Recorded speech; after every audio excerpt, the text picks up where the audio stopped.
নমস্কার, আমি শেখর আর আপনারা দেখছেন এনপিএস নিউজ বাংলা, সময়ের সাথে আপনার পাশে।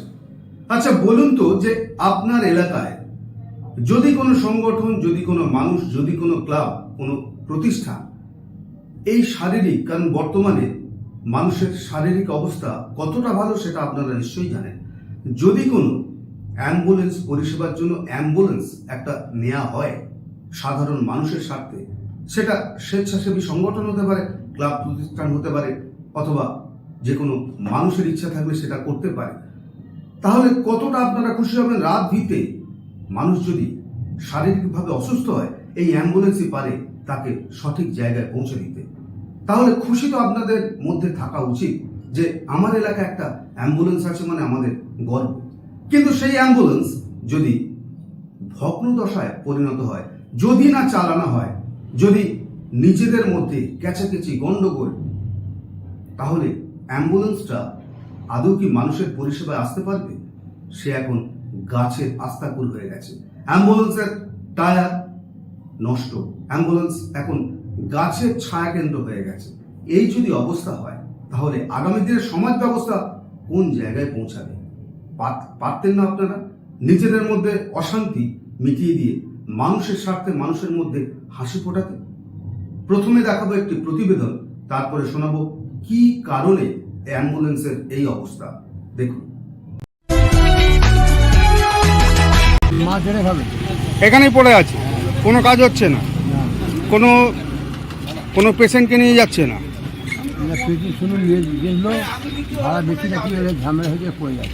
ঝামেলার জন্যই পড়ে আছে।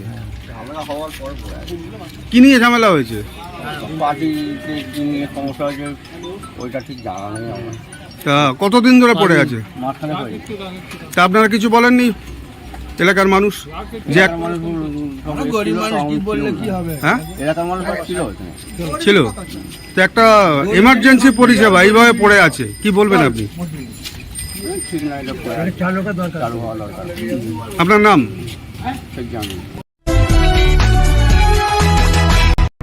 বর্তমানে সরকারের পাশাপাশি স্বেচ্ছাসেবী সংগঠন তালে তাল মিলিয়ে জনগণের সেবায় পিছিয়ে নয়, মানুষের বিপদের সাক্ষী হয়ে পুরোদমে কাজ চালিয়ে যাচ্ছে বিভিন্ন সংগঠন।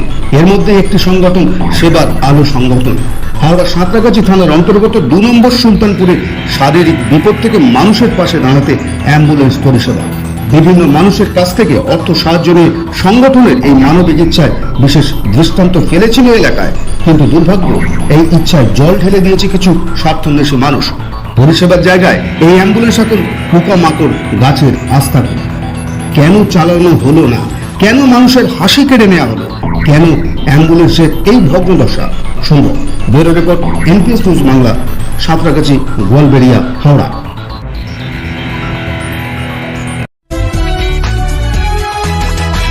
আজকে কি সমস্যায় আপনি পড়লেন? কি নিয়ে সমস্যা? সমস্যা এটাই যে আমি একটা এখানে সংগঠন করেছিলাম, সেবার আলো সংগঠন, জাতি ধর্ম বর্ণ নির্বিশেষে। তো এই সংগঠন করে আমি মানুষের উপকার করার চেষ্টা করেছিলাম এবং কিছু মানুষকে, মহিলা পুরুষ, তাদেরকে সাথে করে নিয়ে আমি কাজ করছিলাম। কোনো বাচ্চাকে স্কুলে অ্যাডমিশন করানো, কাউকে রাত্রিরে চিকিৎসা করানো, এই ধরনের বহু রকমের আমি কাজ করছিলাম। তো করতে গিয়ে দেখা গেল যে আমাদের এই 8টা এরিয়া আছে, সেরকম 1 নম্বর সুলতানপুর আছে, 2 নম্বর সুলতানপুর আছে, হালদারপাড়া আছে, গোয়ালবাটি আছে, হুনসানি আছে, পাটওয়ারি পাড়া আছে, এরকম 8টা এরিয়া আছে।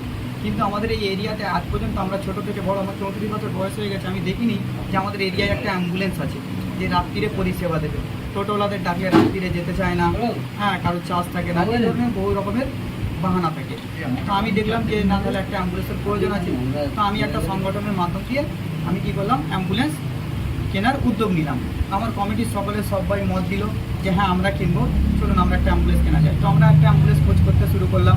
তো আমরা প্রত্যেকটা হসপিটালের আমরা কাছে যেতাম, আমি যেতাম, রসুলাই লস্করও যেত। তো গিয়ে দেখতাম যে অ্যাম্বুলেন্সের গায়ে যে নাম্বারটা লেখা আছে, সেই নাম্বারে আমরা ফোন করে বলতাম দাদা অ্যাম্বুলেন্স কোথাও বিক্রি আছে বা কোনো জায়গায় আছে, এরকম সন্ধান দিন। সেরকম সন্ধান পেতে পেতে আমরা ভাঙড়ে এক জায়গায় পেলাম। পাওয়ার পরে আমরা সেখানে গেলাম, গিয়ে দেখতে পেলাম যে একটা গাড়ি আছে যেটা 6000 কিলোমিটার চলেছে, কিন্তু গাড়িটা পড়ে আছে, গাড়িটার কন্ডিশন আছে পুরো নতুন। তো আমরা জিজ্ঞেস করলাম কত, বললো এটা 3 লাখ টাকার কমে তো আমি দেবো না, গাড়ির পুরো কাগজ একটু জেট আছে, গাড়ি 2 বছরের মধ্যে যদি কোনো টাকা খরচ হয় তার জন্যে আমরা সমস্ত কিছু করবো, কাগজের নাম পাল্টি সব কিছু আমি করে দেবো, কিন্তু এই টাকাটাই লাগবে। বলে আমরা কী করলাম, আমরা চলে আসলাম। আসবার পরে আমরা এখানে পরামর্শ করলাম, পরামর্শ করবার পরে আমার কমিটির সবাই আমাদের রায় দিয়েছিল, তাই তো সবাই রায় দিয়েছিল তো, সবাই রায় দিয়েছিল। সবাই রায় দেওয়ার পরে আমরা কী করলাম, ফের গেলাম, যে 30,000 টাকা দিয়ে বাইনামা করলাম। এখানে দেখুন এই বাইনামা করতে পারে কাগজটা এখানে লেখা আছে, আপনারা দেখতে পারেন। এখানে যে বাইনামা হয়েছিল, সেই টাকাটা যে বাইনামা হয়েছিল, এই বাইনামাটা 3 লাখ টাকার গাড়ি, 30,000 টাকা বাইনামা করা হয়েছিল। বাইনামার পরে 2,70,000 টাকা বাকি ছিল।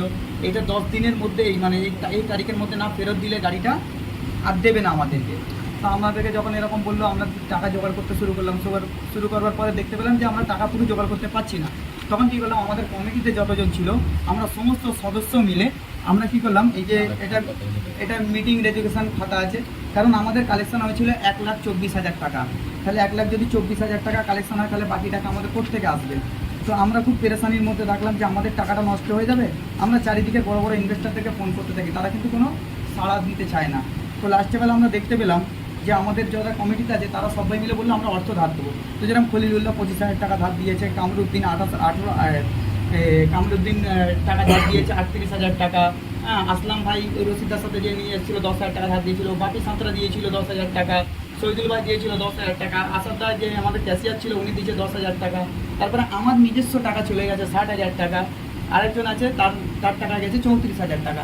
তো আমরা এই টোটাল টাকাটাকে আমরা ধার হিসাবে নিই, যে আমাদের অ্যাম্বুলেন্সটা যখন চলে আসবে তখন কিন্তু মানুষ বুঝতে পারবে যে আমরা কাজ করছি, তখন ফের আমাদের সহযোগিতা করবে। আমরা আস্তে আস্তে কমিটির লোক, তো এই টাকাটাকে আমরা সবাই পরিশোধ করে দেবো।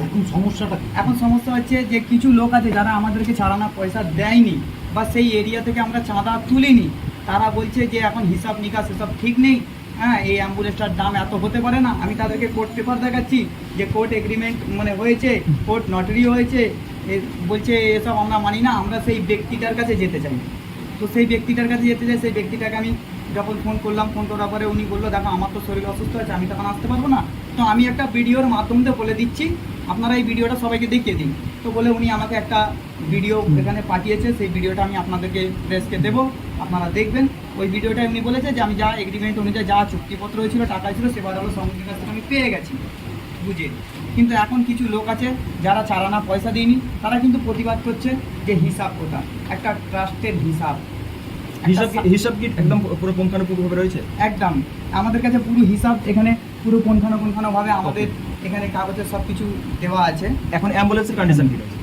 অ্যাম্বুলেন্সের কন্ডিশন এটাই আছে যে অ্যাম্বুলেন্সটা তো আজকে বিগত 20 দিন হয়ে গেল, একটা সমস্যা খারাপ হয়েছিল।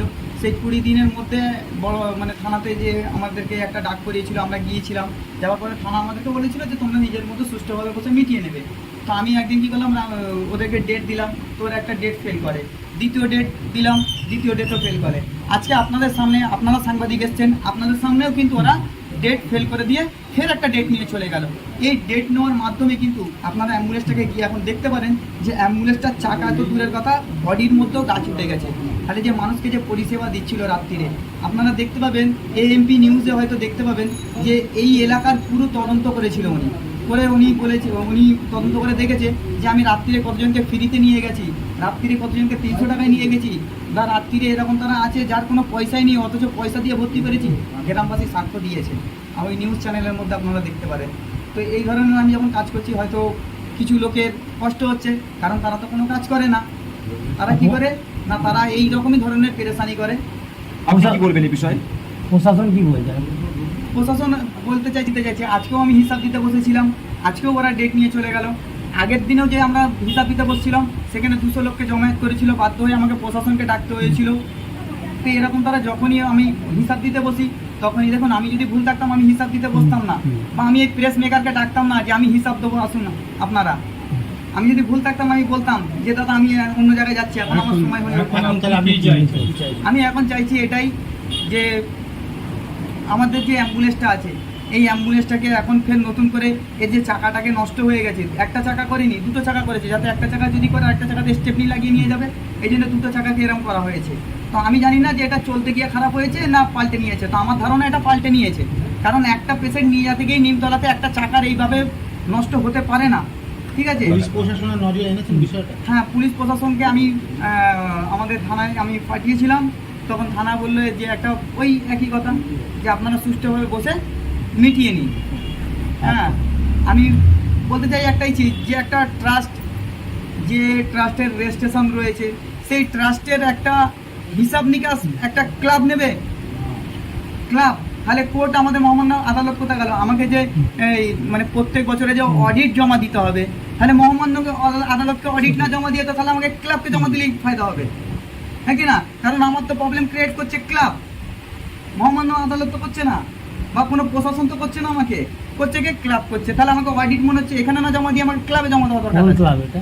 এটা হচ্ছে এখন তো বলে গেল আপনাদের সামনেই ক্লাব, যেহেতু আপনারা সবাই সাক্ষী রয়েছেন যে নবীন সংঘ ক্লাব বলা হয় ওটাকে, কিন্তু আদৌ নবীন সংঘ ক্লাবের সেক্রেটারি কিন্তু আমাকে একবারও বলেনি এটা। এখন যারা প্রতিবাদ করছে ওটা হচ্ছে একটা শেখপাড়ার ক্লাব, হ্যাঁ, যে ক্লাবে যারা প্রতিবাদ করেছিল, হ্যাঁ, যেরকম হচ্ছে জসিম প্রতিবাদ করেছিল, তারপরে রশিদ আলী, কি চাই? ওরা চাইছে যে তোমার হিসাব গন্ডগোল আছে। তাতে ক্লাবের কি আছে? তোমার সংগঠন তো আলাদা, ক্লাবের একদম। সাথে তো কোনো কিন্তু সম্পর্ক নেই। আমার এই কমিটি বা আমার বোর্ড কমিটি এখনো পর্যন্ত কেউ বলিনি যে দাদা তোমার হিসাব গন্ডগোল আছে বা আমরা বুঝতে পারছি না, আমাদেরকে বুঝিয়ে দাও। অ্যাম্বুলেন্সটা ওই জায়গায় এখানে পড়ে রয়েছে। অ্যাম্বুলেন্সটা ওই জায়গায় পড়ে আছে। ওরা যেদিনকে হিসাব দিতে গেছিলাম ওরা একটা প্রতিবাদ করেছিল। সে প্রতিবাদ করার পরে কিছু লোক যখন ওখানে জমায়েত হয় তখন আমাদের থানার কিছু অফিসার ওখানে গিয়ে প্রতিবাদকে আটকাওয়ার পরে ওদের একটাই কথা ছিল যে অ্যাম্বুলেন্স অফিসের সামনে এখানেই থাকবে। তো সেই জন্য ওখানটা একটা অফিস আছে আমার, সেই জন্য অফিসের সামনেতেই অ্যাম্বুলেন্সটা রাখা আছে। কিন্তু আজকে অ্যাম্বুলেন্সের চাকা পাল্টে দিয়েছে, কালকে জানি না হয়তো অ্যাম্বুলেন্সের ইঞ্জিন পাল্টে দিতে পারে, তারপরে একদিন বলবে ওখানে যে বেকার অ্যাম্বুলেন্স কিনেছে। আপনার কাছে একদিন তার বেরিয়ে গেছে। আপনার নামটা বলুন। আমার নাম হচ্ছে এস কে মোবারক, আমি সেবারত সংগঠনের সেক্রেটারি অ্যান্ড সেটেলার।